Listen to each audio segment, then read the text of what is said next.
ሰላም ጤና ይስጥልን ተመልካቾቻችን ከአንከር ሚዲያ ዝግጅት ክፍል ያክብሮት ሰላምታችንን እናቀርባለን። ዜናዎችን ይዤ መጥቻለሁ። መሳይ መኮንን ነኝ። ወያኔ ሓርነት ትግራይ ህወሓት ከ20,000 በላይ ወታደራዊና የመረጃ ደህንነት ሰራተኞችን ወደ ጠለምት ማስገባቱ ተገለጸ። የጠለምት የአማራ ማንነት አስመላሽ ኮሚቴ ትላንት ባወጣው መግለጫ ከ450 የማይበልጡ የትግራይ ተፈናቃዮች እንዳሉ እየታወቀ በተፈናቃይ ስም 20,000 የጸጥታ ሰራተኞችን ወደ ጠለምት አምጥቶ ማስፈር ከፍተኛ ቀውስ እንደሚፈጥር አስጠንቅቋል።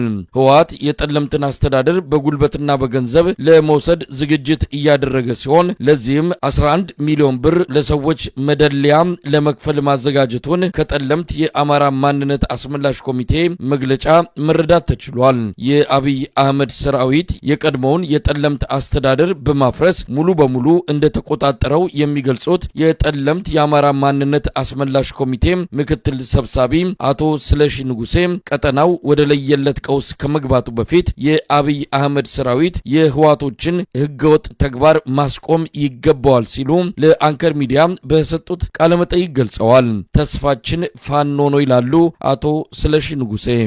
የአማራው ክልል ስለፈረሰ በሱ ምትክ ትግራይን ስንትን ለማድረግ ነበረ ሆነላቸው። ምክንያቱም አንደኛ በአብዛኛው ህዝቡ ያለው የጠለምት ህዝብ ነው። እነሱ ያመጡት ህዝብ ከሱ ጋር ተመጣጣኝ ስላልሆነ ኤክስተንድ ይደረግልን ብለው ሚሊተሪ እንትናቸውን እያጠናከሩ በድምፅ ውሳኔ ወይም ደግሞ ህዝቡ ራሱ የራሱን ይምረጥ የሚል ነገር በጣም ስላሰጋቸው ያ ስጋት ደግሞ መቅረፍ የሚችሉት በወታደራዊ እንትን ነው መቀልበስ የሚችሉት እና አሁን እነሱ እየተዘጋጁ ያሉበት ሁኔታ ነው ያለው። ወታደራዊ እርምጃ ለመውሰድ አሁን ሰለክለካ፣ አክሱም፣ ሽሬ፣ ደባቡና የሚባሉ ከተሞች በጣም በከፍተኛ ደረጃ እያሰለጠነ ያለበት ሁኔታ ነው ያለው ወያኔ። ስለዚህ በጣም የሚያሰጋን መንግስት ዝም ብሎ እያየን ነው። አቶ ስለሺ ከ20,000 በላይ ወታደራዊና የመረጃ ደህንነት ሰራተኞች ወደ ጠለምት አስገብቷል ህወሓት የሚልም ነገር በመግለጫው ላይ ተነስተዋል። ከፍተኛ መጠን ያለው ህገወጥ ገንዘብ ከትግራይ ወደ ጠለምት እየገባ መሆኑንም የጠቀሳችሁበት ነው። ከ240,000 በላይ በሶስቱ የጠለምት ወረዳዎች የሚኖሩ የአማራ ህዝብ ቁጥር ነው። ይህንን ቁጥር ከግምት በማስገባት በእነሱ በኩል የሚደረገው ህገወጥ አሰራር በፍጹም ተቀባይነት ሊኖረው አይገባም የሚልም ሐሳብ ያነሳችሁበት ነው። እንደው እነዚህ 20,000 በላይ ወታደራዊና የመረጃ ደህንነት ሰራተኞች ምንድነው እያደረጉ ያሉት? የገቡት ወደ 20,000 የሚሆኑ የታጠቁትም ያልታጠቁትም ስልጣን ላይ የነበሩትም እዛ መጥተው ሊታጠቁም ይችላሉ። መሳሪያው በገፈም አስገብተው ሊሆኑ ይችላሉ። ግን አሁን በግልጽነት ወያኔ ያስተዳድረው አይደለም። በግልጽነት ግን ውስጥ ለውስጥ ግን እነሱ ተጽዕኖ እየፈጠሩ ናቸው። እዛ ያለው ሰራዊት በጣም ኮራፕትድ የሆነ ስለሆነ በገንዘብ ኃይል ወርቅና ገንዘብ እየሰጡ ያታለሉ ከነሱ ጋር እያሰቃየ ያለበት ሁኔታ ነው ያለው። እነኚህ 240,000 ነዋሪ ህዝብ ያሰጋቸው ማንኛውን እንትኑ ለዚህ ነው ምርጫውን ኤክስተንድ ደረግ ብለው የጠየቁት ወያኔዎች ናቸው ሊተላለፍ እንጂ አሁን ሊሆን ነበር። ባለፈው ሊሆን ኖሮ የፌደራል ተወካዮችን መጥተው ታዛቢዎችን መጥተው መሆን አለበት የሚል ተወስኖ ነበረ። ግን ሲያዩት 240,000 በሶስቱም ቀበሌ ይሄን ኃይል ቻሌንጅ ማድረግ አይችሉም፣ ማሸነፍ አይችሉም። ስለዚህ ያላቸው አማራጭ ምንድነው? ተደራጅተው ኃይላቸውን አጠናክረው እንደገና በኃይል በጉልበት ኢቨን የፌደራል መንግስቱ እዛ ቢኖርም እሱንም አግልለው በተጽዕኖ እንዲህ ወታደራዊ እንትን ለማድረግ ካልሆነ በስተቀር በሰላማዊ መንገድ እነሱ ስልጣን ይዘው ያስተዳድራሉ ተብሎ በፍጹም አይታሰብም። አሁን በምን ሁኔታ ላይ ነው ያለው? ታዲያ የጠለምት አስተዳደር ፈርሷል። በፊት የነበረው ህወሓቶችም አሁን ከመጡ በኋላ አስተዳደር መትከል አልቻሉም። ስለዚህ አሁን ጠለምት እነዚህ 3 አካባቢዎች በማን ቁጥጥር ማን እየመራቸው ነው? በራውን የሚመራቸው ወታደራዊ እንትኑ ነው የሚይዘው መከላከያ እንትን ነው እያስተዳደረ ያለው። ሲቪል አድሚኒስትሬሽን የለም፣ ፈርሷል፣ አፍርሰውታል። ሚሊሻ የሚባልም እንደ ድሮ አይንቀሳቀስም። የወጡትም ወጥተዋል። እዛ ያሉትም በድብቅ ነው የሚንቀሳቀሱት። የራሱ የጠለምት አማራ ማንነት ኮሚቴም እንደ ልቡ ሊንቀሳቀስ የሚችልበት ሁኔታ አይደለም ያለው። ምክንያቱም መከላከያው ራሱ ተጽዕኖ እየፈጠረባቸው ነው ያለው። በሶስቱም ቀበሌዎች እያስተዳደረ ያለው መከላከያው ነው እንጂ ሌላ ማንም ኃይል የለም። ወያኔዎቹ በእርግጥ እንትን አላቸው። በገንዘብ ኃይል አንዳንድ ቦታ ተጽዕኖ ለመፍጠር ይፈልጋሉ። ግን ህዝቡ ደግሞ በጣም በከፍተኛ ደረጃ ነቅቶ እየጠበቀ ስለሆነ በዚህ ላይ ከፍተኛ ስጋትም አላቸው። ፋኖም በአካባቢው ይንቀሳቀሳል፣ ስለሚባል እሱም ስጋት አላቸው። አሁን ምንድነው ባጭር ጊዜ መደረግ ያለበት? ምን መደረግ አለበት? ምን ትጠብቃላችሁ? እኛ እንግዲህ መደረግ ያለበት አንድና አንድ ነው። አንደኛ የማንነትና የድንበሩ የወሰን ጥያቄ የመለሰው በሰላም መንገድ ሊመለስ እንደማይችል ሁላችንም ግልጽ ነው። መንግስትም ከነሱ ጋር ላይ አድርጎ አማራና ትግራይን እያጋጨ ለመኖር ነው የሚፈልገው። ስለዚህ ፋኖን መደገፍ ሌላ አማራጭ የለም። ፋኖን ደግፈው በአካባቢ ያሉ የሚንቀሳቀሱ ኃይሎችም ይበልጥ ተደራጅተው ተንቀሳቅሰው አሁን በጣም በርካታ ወጣቶች ወደ ፋኖ እየተቀላቀሉ ያለበት ነው፣ እየሰለጠኑ ያለበት ነው። በጣም በርካታ እኔ ከምነግርህ በላይ ነው ያለው። ከመጠን በላይ ወጣቶች እየሄዱ ነው ያሉት፣ ወደ ፋኖ እየተቀላቀሉ ነው ያለው። ፋኖም እያሰለጠነ ነው ያለው በዛ አካባቢ። ብርጌዶችም አዳዲስ ብርጌዶች እየተቋቋመ ነው። ክፍለ ጦርም እዛ አካባቢ ክፍለ ጦር አለ። ደንበ ጠለምት ተከዜ የሚባል ክፍለ ጦር በዛ አካባቢ ከፍተኛ እንትን እያደረገ ነው። በዋልባም በአርማደጋም በዚህ እየተንቀሳቀሰ ያለበት ሁኔታ ስለሆነ ያለው አማራጭ አንድና አንድ ነው። ፋኖን እንዲደራጅ፣ እንዲጠናከር፣ እንቅስቃሴው እንዲቀጥል፣ ወታደራዊ ቁመናው እንዲጎለበት ከተፈለገ ሁላችንም በዛ አካባቢ ያለው የሀገሩ ተወላጅ አማራ የሚባል በሙሉ ህዝብ ፋኖን አጠናክሮ መቀጠልና ያለውን ስርዓት ገርስሶ በምትኩ ሌላ ስርዓት እንዲመጣ እና የሽግግር መንግስት ተቋቁሞ ህዝባዊ መንግስት እንዲቋቋም ካልሆነ በስተቀር ስር ነቀል ለውጥ ነው የሚያስፈልገው። በአማራ ክልል የፋኖ ኃይሎች በአገዛዙ ላይ እየሰነዘሩ ያለው ጥቃት አሁንም ተጠናክሮ ቀጥሏል። በሌላ በኩል የአማራ ክልል ካቢኔም በሙሉ ተበትኖ አዳዲስ ባለስልጣናት ወደ ኃላፊነት መምጣታቸው ታውቋል። በተለያዩ አካባቢዎችም ብልጽግና ሹምሽር እያካሄደ እንዳለ ይነገራል። በደቡብ ኢትዮጵያ ክልል በርካታ ባለስልጣናት ቁልፍ አስረክበው ቤታቸው እንዲቀመጡ መታዘዙም ታውቋል። በአማራ ክልል ከወቅቱ አጠቃላይ የትግል እንቅስቃሴ ጋር በተያዘም የአብይ አህመድ አገዛዝ የአረጋ ከበደን ካቢኔ ፍጹም እምነት የማይጥል መሆኑን በማሳየት በርካታ ባለስልጣናቱን ማንሳቱ ነው የተገለጸው። በአማራ ፋኖ የሚደረገው ትግል ተጠናክሮ ቀጥሏል። በጎንደር፣ በጎጃም፣ በወሎ፣ በሸዋ የሚደረገው ተጋድሎ በበርካታ የአገዛዙ መዋቅር ላይ ኪሳራ በማድረስ እንደቀጠለ ነው የምናገኛቸው መረጃዎች የሚያመለክቱት። በሌላ በኩል በሰራዊቱ ውስጥ እየተጠናከረ የመጣው ተቃውሞ ለአብይ አህመድ አገዛዝ ብርቱ ፈተና ሊሆን ይችላል ተብሎ ነው እየተጠበቀ ያለው። በአማራ ክልል ስላለው ወቅታዊ ሁኔታ የዘውትር ተሳታፊያችን የሰበሰባቸው መረጃዎች አሉ። ከአውደ ውጊያ መረጃዎች እንጀምራለን። ምን አለ በአማራ ክልል በዛሬና በትላንትና ዕለት የተደረጉ ውጊያዎች? መሳይ አመሰግናለሁ። አማራ ክልል በተለያዩ አካባቢዎች ከፍተኛ ውጊያ እየተደረገ ውሏል። በአንዳንድ ቦታዎችም ላይ ለአራትና ለአምስት ቀን የቀጠሉ ውጊያዎች እየተካሄዱ እንደሚገኙና በተለይ በምዕራብ ኢትዮጵያ አካባቢ ወይንም በምዕራብ ጎንደር አካባቢ በተማ ወረዳ በቅርብ ርቀት በሚገኙ ከተሞች ለአራተኛ ተከታታይ ቀናት ውጊያ እየተደረገ እንደሆነና ዛሬም ይህ በአራተኛ ቀን የቀጠለው ውጊያ በሱዳን ድንበር የአማራ ፋኖ ብሔራዊ ኃይል ሰሜን አማራ ቀጠና በላይ ዘለቀ ዕዝ መይሳው ካሳ ኮር 2 ካራማራ ክፍለ ጦር ከአገዛዙ ጦር ጋር ባደረገው አስጨራሽ ውጊያ የቀጠናው አድማ ብተና አዛዥን ጨምሮ የፖሊስ ኮሚሽኑ የወረዳው ፖሊስ ኮሚሽን እንዲሁም በርካታ የአገዛዙ ጦር አመራሮችና ተዋጊዎች መገደላቸውን ለማወቅ ተችሏል። እንግዲህ በሽንፋ ከተማ የተጀመረው የማጥቃት እንቅስቃሴ የካራማራ ክፍለ ጦር ወደፊት እየገፋ ከመተማ የመጣውን የመከላከያ ሰራዊት እየመለሰ እንደሚገኝና በመከላከያ ሰራዊቱ አልችል ያለው አሁን በአዲስ መልክ በዛ አካባቢ የተደራጀው የጸረ ሽምቅ ኃይል ተብሎ ከአድማ ብተና በተለየ ሁኔታ አካባቢን በደንብ የሚያውቁ ኃይሎችን ጨምሮ ከፍተኛ የሆነ ውጊያ ለማድረግ እንቅስቃሴ ቢያደርግም በካራማራ ክፍለ ጦር ተመቶ ተመልሷል። በዛሬው ዕለት ብቻ እንኳን በተደረገው ውጊያ በተራ ተዋጊዎች እንኳን 35 ናቸው የተገደሉት። ከ40 በላይ ቁስለኛ መደረጋቸውን ነው መረጃዎች የሚያመላክቱት። በከባድና የቡድን መሳሪያ የተጀመረው ውጊያ በዛሬው ዕለት ወደ ጨበጣ ውጊያ ተቀይሮ መሳፍንት የተባለ የቀጠናው አድማ ብተና አዛዥን ጨምሮ የጸረ ሽምቅ እና የብአዴን አመራሮችን ጨምሮ በውጊያው እንደተገደሉ መረጃዎች ያመላክታሉ።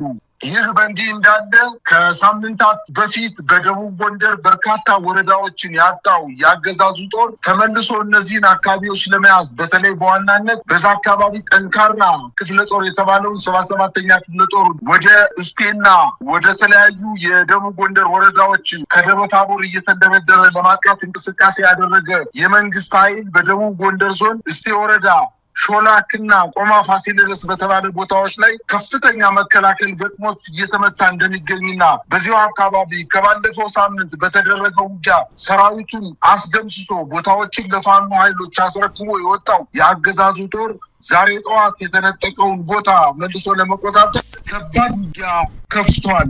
ነገር ግን የፋኖ ኃይሎች ይሄ የመጣውን ኃይል በተለይ በእነዚህ ሁለት ሾላክና ቆማ ፋሲለደስ በሚባሉ አካባቢዎች በደንብ አድርገው መክተው በመመለስ በኋላም በማጥቃት ወደ መጣበት ደብረታቦር እንዲመለስ ማድረጋቸውን አስታውቀዋል። ይህ በእንዲህ እንዳለ በዚሁ በደራ ወረዳ አቅራቢያ በተለይ በገላውዲዮስና አረብ ገበያ በተባሉ ከተሞች ዙሪያ ከባድ ውጊያ እየተደረገ ሲሆን የመጣው የ77ኛ ክፍለ ጦር 4 ሬጅመንት ኃይሉ ተመቶ መመለሱንና ይሄ በተለይ ሜጀር ጄኔራል ውባንታ ባተ ኮር ጣና ገላውዲዮስ ክፍለ ጦር ነው በዚህ በሁለቱም ከተሞች ላይ በገላውዲዮስና በአረብ ገበያ ላይ መክቶ መመለስ የቻለው። ይሄን በተመለከተ በርካታ ቁጥር ያለው የሰራዊቱ አባላት መደምሰሳቸውን ተከትሎ ዛሬ ከሰዓት በኋላ መኮድ ግቢ ውስጥ የብልጽግና ስራ አስፈጻሚ ከወታደራዊ ጄኔራሎች ጋር በደብረታቦር እየተደረገ ባለው ውጊያ ከፍተኛ ሽንፈት ስለገጠመው መኪኖች ተቃጥለዋል። በጣም በርካታ ሰራዊት እጅ ሰጥቷል። በርካታ ኃይሉ ተደምስሶበታል። የ77ኛ ክፍለ ጦር ይህንን ለምን እንደዚህ አይነት ችግር ተፈጠረ በማለት የብልጽግና ስራ አስፈጻሚ በመኮድ ስብሰባ እንደተቀመጡ ነው መረጃዎች የሚያመላክቱት። ይህ በእንዲህ እንዳለ በሰሜን ሸዋ የአማራ ፋኖ ህዝባዊ ድርጅት ኃይል የሆነችው አጼ አምደ ጽዮን በተለይ የ7 የአገዛዙ አየር ወለድ ክፍለ ጦር ዛሬ ከንጋቱ 12 ሰዓት ላይ በኤፍራታና ግድም ወረዳ መሽጎ በነበረው የ103ኛ አየር ወለድ ክፍለ ጦር ላይ የተጠና ጥቃት በመፈጸም ከፍተኛ ጉዳት ማድረሱን ተገልጿል። ይሄ የተመታው የ103ኛ ኮር ከበባ በመፈጸሙ ምክንያት እና መውጣት ባለመቻሉ ምክንያት ከከሚሴ የኦሮሚያ ልዩ ዞን የአድማ ብተናና የሚኒሻ ኃይሉን ወይም አጠቃላይ የታጠቀ ኃይሉን እገዛ ለመስጠት ከፍተኛ ቁጥር ይዞ ወደዚህ አካባቢ የተንቀሳቀሰ ቢሆንም ብርቂቶ ከተባለ ቦታ ላይ 7 ክፍለ ጦር ተቆርጦ ከፍተኛ ጉዳት እንደደረሰበትና ለሱን መረጃዎች ያመላክታሉ። በይፋት ቀጠናዎች በአገዛዞች መካከል ከባድ ውጊያ እየተደረገ ሲሆን በተለይ በመራቤቴ ወረዳ የአገዛዙ ጦር የፋኖ ይዞታዎችን ለመንጠቅ በርካታ ጦሩን እያንቀሳቀሰ ቢሆንም የፋኖ ኃይሎች ከፍተኛ ወታደራዊ ጠቀሜታ ይዞታዎችን መቀማት አለመቻሉን ያመላክታል። በተያያዘ ዜና በዚሁ አካባቢ የአማራ ፋኖ ህዝባዊ ድርጅት ሸዋ ጠቅላይ ግዛት እዝ መሐመድ ቢሆነኝ ኮር ደጃዝማች ተሰማ እርገጤ ክፍለ ጦር ዛሬ በተጉለት ቀጠና በሞጃና ወደራ ወረዳ ከመከላከያ ኃይል ጋር ባደረገው ውጊያ ከፍተኛ ጉዳት ማድረሱን ተገልጿል። የተመታው የአገዛዙ ጦር ወደ ኋላ ማፈግፈጉን ተመላክቷል። ከፍተኛ ቁጥር ያለው መከላከያ ኃይል የሞተና የቆሰለ ሲሆን ይሄን የሞተና የቆሰለ ኃይል አስክሬንና የቆሰሉ ኃይሎችን ይዞ መራቤቴ ቀጠና መሸሸት መቻሉን ተገልጿል። ይህ በእንዲህ እንዳለ በጅሩም አካባቢ የአማራ ፋኖ ብሔራዊ ኃይል አሳምነው እዝ የመከላከያ ሰራዊት ከፍተኛ ሰራዊት ይዞ በ3 አቅጣጫ ተንቀሳቅሶ የነበረ ቢሆንም የፋኖ ኃይሎች በወሰዱት መልሶ ማጥቃት ከ40 በላይ የመከላከያ ሰራዊትን እና 5 ሚሊሻ አባላት በድምሩ 45 የመከላከያ የአገዛዙን ጥምር ጦር መደምሰሳቸውንና 25 የመከላከያ አባላትን እንዲሁ የቆሰሉና 8 የሚሊሻ አባላት የቆሰሉ ሲሆን በድምሩ 33 የአገዛዙ ጥምር ጦር መቁሰላቸውንና ከቦታው መሸሸታቸውን ታውቋል። በዚህ ሞትና ቁስለት የደረሰበት ኃይል የሻምበል አመራሮችን ጨምሮ ከፍተኛ ቁጥር ያለው የጦር መሳሪያ መማረኩንና የመቶ መሪዎች የሻለቃ መሪዎች በምርኮ መያዛቸውንና በተደረገው ውጊያም ከፍተኛ የሆነ የተተኳሽ የጥቁር ክላሽና የስናይፐርና የብሬን ምርኮ ማግኘቱን የአፋባሃ አሳምነው እዝ አስታውቋል። ይህ በእንዲህ እንዳለ በጎጃም ቀጠና በጃዊ መተከል ከትናንት ጀምሮ የጀመረው ውጊያ አሁንም ዛሬ ተጠናክሮ የቀጠለ ሲሆን በተለይ በጃዊ ወረዳ ብሔራዊ ሰዋታምና ማንቡክ በተባሉ ከተማው አቅራቢያ ከፍተኛ ውጊያ ተቀስቅሶ በመከላከያ ኃይልና በዛው አካባቢ የሚንቀሳቀሱ የፋኖ ኃይሎች መካከል ጦርነት እየተደረገ እንደሆነና የፋኖ ኃይሎች ማጥቃት መሰንዘራቸውን የመከላከያ ኃይል እየተከላከለ እንደሚገኝ ነው መረጃዎች የሚያመላክቱት። በትናንትናው ዕለትም እንዲሁ ደብረ ማርቆስ ከተማ ተነስቶ ወደ የጁቤ ሊሄድ የነበረው የአገዛዙ ጦር የጁቤ መገንጠያ ከተባለው ወይም ከደብረ ማርቆስ ከተማ 7 እና 6 ኪሎ ሜትር ርቀት ላይ ብትገኘው የጁቤ ከተማ መገንጠያ ላይ የፋኖ ኃይሎች መክተው መመለሳቸውንና የተገኘውም ድል እጅግ በጣም ከፍተኛ እንደሆነ አያይዘው ገልጸዋል። ይህ በእንዲህ እንዳለ በጎጃም በሸበል በረንታ ወረዳ ለተከታታይ 6 ወራት ስልጠና የወሰዱ የፋኖ ኮማንዶዎች ማስመረቁን የአማራ ፋኖ ብሔራዊ ኃይል ምዕራብ አማራ ቀጠና ቴዎድሮስ አስታውቋል። ይህ በተመሳሳይ ሁኔታ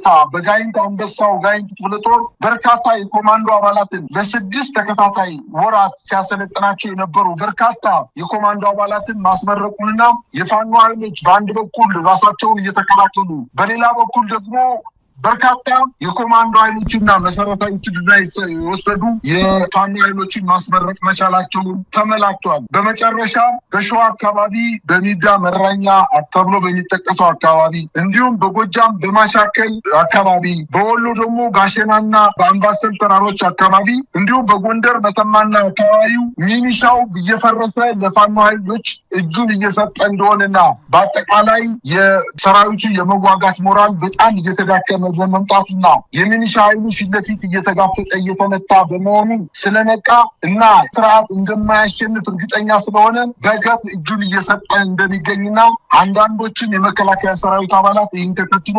ከአሃዳቸው በመጥፋት በዚህ አካባቢ ለፋኖ ኃይሎች እጃቸውን እየሰጡ እንደሆነ ለማወቅ